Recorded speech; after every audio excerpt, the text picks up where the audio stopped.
A volta do Negan clássico, o Negan líder dos Salvadores, as cenas da época, os flashbacks, a volta do Simon, isso mesmo, em cenas novas que explicam um detalhe que a gente não sabia da época dos Salvadores. A missão de busca pelo Herschel que dá errado, e agora? Qual que é os passos que eles vão ter que tomar agora pra chegar no Herschel? Quem que vai ser a única pessoa possível de salvar ele agora? Sim, quarto episódio de The Walking Dead Dead City, a série de Negan e Maggie, que eu venho trazer aqui pra vocês mais uma análise explicando tudo o que aconteceu ali. Se você quer saber, cola aqui e vambora. Fala, povo bonito que assiste esse canal lindo chamado A Gente Faz Agora, tudo bom com você que tá assistindo? Então, tô muito bem, espero que você também esteja. Eu sou João Victor, pra você que não conhece, e hoje eu tô de volta pra trazer pra vocês mais um vídeo de The Walking Dead Dead City, mais um vídeo sobre a série de Negan e Maggie, porque sim, já temos mais um episódio, o antepenúltimo episódio da temporada. Olha como é que passa rápido, né? E sim, um episódio que tinha umas cenas que a gente tava esperando há um tempo, né? Que Negan brilha mais uma vez, né? Vamos lá, vamos explicar tudo, falar muita coisa, deixa esse like, ajuda muito mesmo na divulgação, e se inscreva aí no canal pra você não perder nada, o vídeo de detalhes que você não percebeu e análise do trailer do episódio 5. E é o seguinte, né? Como não começar a análise desse episódio do mesmo jeito que o episódio começa, que é uma forma memorável. A volta de coisas clássicas e momentos clássicos que, assim, dá um frescor muito bom pra essa série e torna ela melhor do que ela já estava indo. De cara eu posso falar que temos um episódio 4 com o primeiro impacto deles com o vilão, a primeira batalha, uma batalha indireta, um episódio que durante ele vai gerando expectativas em diversos pontos, vai prometendo muito pra diversos acontecimentos e que no final não entrega tudo, deixa isso pros próximos. E na questão da história principal, amplia mais ainda a dificuldade de Maggie chegar até o seu filho. De cara, né, falando da abertura, a gente tem a volta, sim, a volta pra época dos Salvadores. Pra quem não entendeu, pra quem viu isso aqui, ficou tentando entender porque que o Negan tá aqui e tudo mais, sim, essa aqui é aquela famosa sala de reunião dos Salvadores que eles reproduziram de volta. Isso aqui seriam vários anos antes de Dead City, inclusive provavelmente antes mesmo do grupo do Negan enfrentar o grupo do Rick. Aqui a gente vê o Negan no seu reinado, com o seu banquete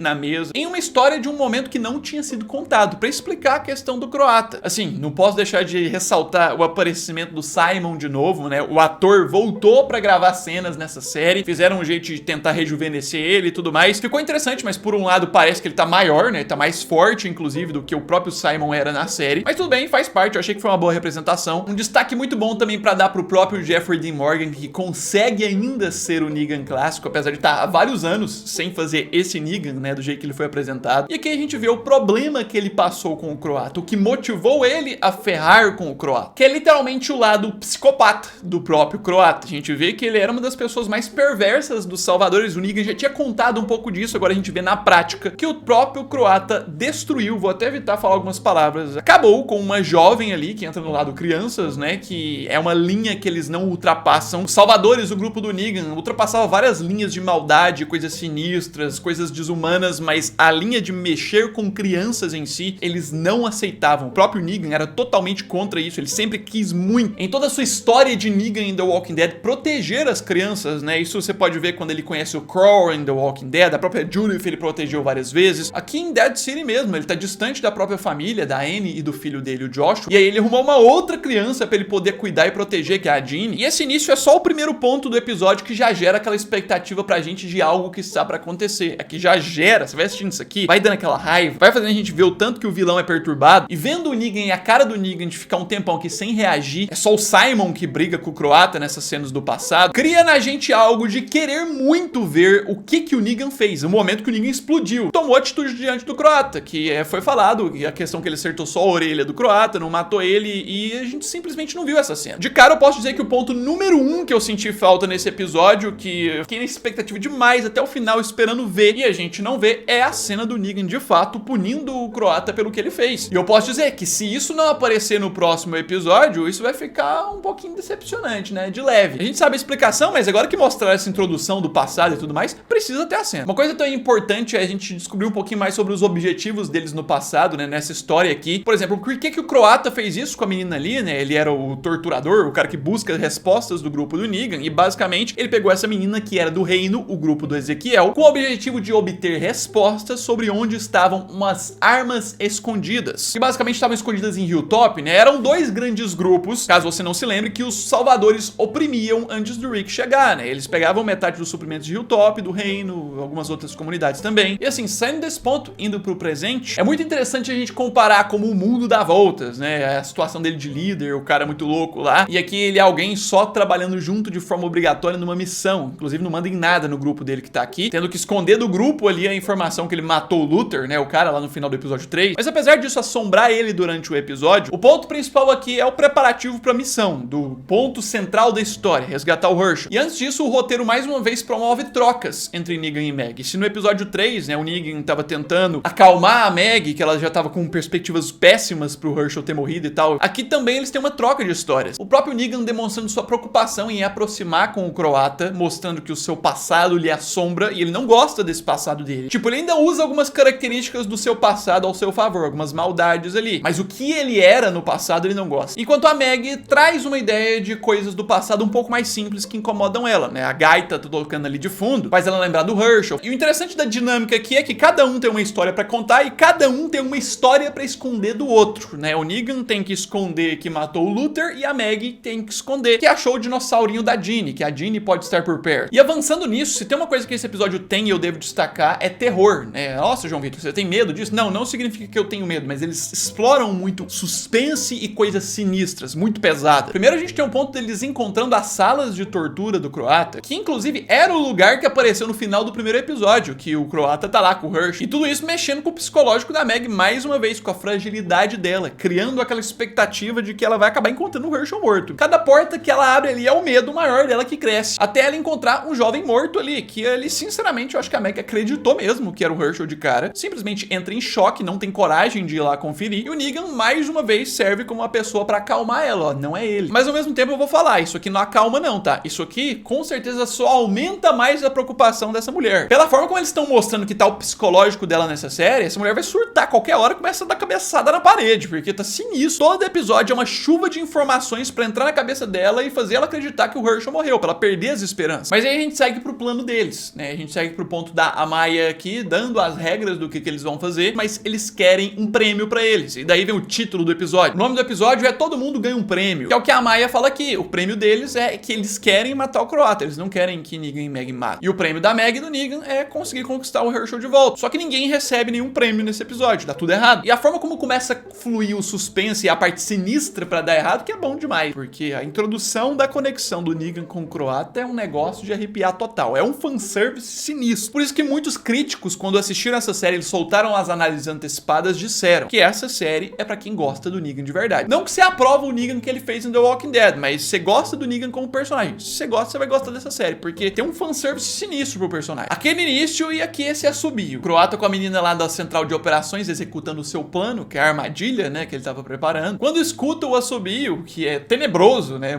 assim, lembra, puxa os gatilhos piores da época de The Walking Dead, que o Glenn e o Abraham morreram. Só que essa cena fica mais tenebrosa ainda e doentia quando o próprio croata toma uma decisão diferente do que a gente imaginava, né? Ele não fica assustado, ele fica empolgado ao escutar o assobio do Negan, tipo assim, papai, olha, cadê?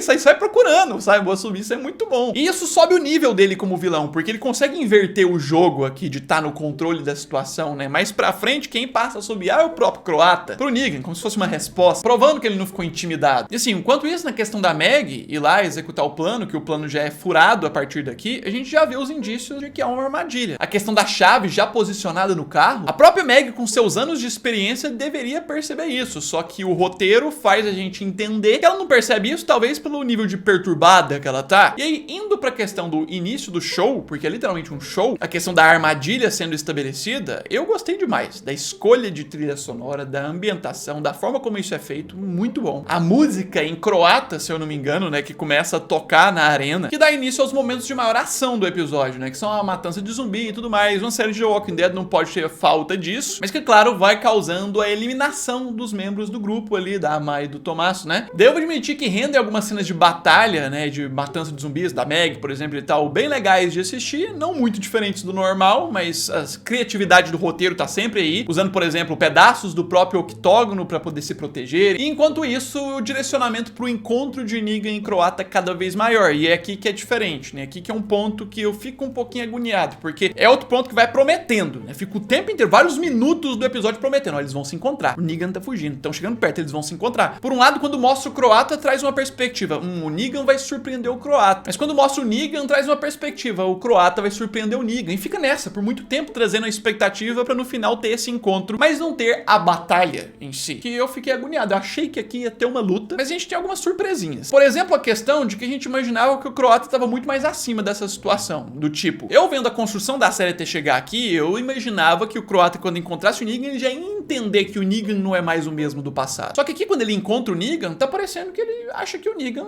é o mesmo. Uma proposta clássica de vilões de filmes e séries, um pouquinho clichê, né? Junte-se a mim, a gente pode fazer algo muito maior. Uma revelação de que o croata pelo menos sabe das grandes informações, o que aconteceu com o Reino, Hilltop e Alexandria, enquanto o Negan obedece a um novo formato aqui. Ele não tá em superior na conversa, ele não tá acima, mas aqui ele fica quieto, ele só fica na dele, deixa o cara falar, e ele seria o vilão que fala, ele sofrendo um pouco do que ele já fez com várias pessoas, e inclusive surpreendendo o croata, né? Que a gente tinha a perspectiva que o croata sabia de tudo, não tem. A surpresa vem no quesito do croata achar que oferecer o Armstrong pro Negan seria uma boa moeda de troca pro Negan estar do lado dele. Mas o Negan correr pra salvar o próprio inimigo, salvar o cara que tá tentando matar ele, prova pro croata que o Negan mudou de fato. Não é mais o mesmo Negan do passado que tá ali. Inclusive, muita gente pode assistir e tentar entender por que ele salvou o cara, sendo que o cara tá tentando matar ele o tempo inteiro. O episódio deixa em aberto, eu posso adiantar que essa explicação vai vir no episódio 5, e o pouquinho que eu posso falar é que tem a ver com o Negan querer limpar sua barra, querer não deixar a situação pior do que já tá. No próximo episódio vai dar pra entender melhor em alguns diálogos. Aqui, de fato, na minha opinião, é o momento que o croata entende que o Negan tá do outro lado, que o Negan não vai se juntar a ele, então ele tem que ir contra o Negan pela primeira vez. Enquanto isso, a gente tem um ponto da Meg, né? O desfecho dela com o grupo ali no episódio. Temos eles indo pro esgoto, a única fuga, né? Meg sumindo no escuro ali, consagrando a grande separação dela e Negan na série, o grande momento em que eles vão se separar agora, consagrando também a única pessoa agora que é possível de salvar o Herschel, que é quem? O próprio Negan. Ele é o único que tá lá fora, ele é o único que consegue ir atrás do croata. Só que ao mesmo tempo a gente tem um momento aqui, né, do próprio Armstrong rendendo ele, falando código lá, penal do não sei lá das quantas, provando que mesmo no meio de tudo, ele ainda é fiel aos seus princípios. Trazendo a problemáticazinha de que no próximo episódio nem o Negan poderia ir atrás do Herschel, mas de fato ele é o mais provável, tá? E fica com o Negan essa responsabilidade agora mesmo. E sim, no geral, posso dizer que temos um episódio bom, rico em ação, que finalmente vai de encontro ao vilão diretamente, mas que na minha opinião poderia ser melhor e desenvolver mais fatores que o próprio episódio deu expectativa pra gente ali. Como eu disse, senti falta do complemento das cenas do passado, do que o Negan fez com o croata no passado mesmo, como é que foi a reação do Negan ao ver tudo isso, e também senti falta de uma batalha mesmo de fato, frente a frente entre Negan e croata, que provavelmente eles estão guardando essas fichas e cartuchos pros próximos episódios, ainda tem 2. É um episódio que começa muito bem, entrega diversos pontos importantes da história, anda com a história, mas na minha opinião cai um pouquinho o nível no final por conta de promessas gigantescas que o episódio faz e uma entrega mediana. Não é que não entrega nada, entrega ali médio, mas não chega no nível do que ele prometeu. Mas enfim, a gente guarda essas expectativas pro próximo episódio, não é nem um episódio decisivo, né, pra isso. Minha nota pra esse aqui é 8, né? Coloca nos comentários qual que é a sua opinião, o que você achou desse aqui, as cenas de flashback, se vai ter mais ou não, o que você acha. Deixa esse like, ajuda muito na divulgação, se inscreva no canal pra você não perder nada. E no mais é isso aí, um abraço, fui!